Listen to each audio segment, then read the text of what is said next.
Pozdrav za moj youtuber, evo nas u novom video klipu, kao što možete da vidite iza mene. Dan je u kurcu, znači nikakav, ali to nije razlog da mi ne napravimo danas, znači pileće pljeskavice. Nećete vjerovati, ali da, pileće pljeskavice. I toliko malo vam treba da ne vjerujete, a tako dobro ispanu. Idemo u kuhnju na recept da vidite kako je to ispalo meni.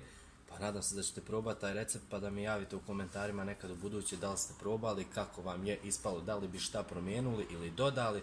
Tako da idemo na recept da pogledamo kako sam ja to napravio. I naravno, samo natural, bajo moj, samo natural.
Samo natural.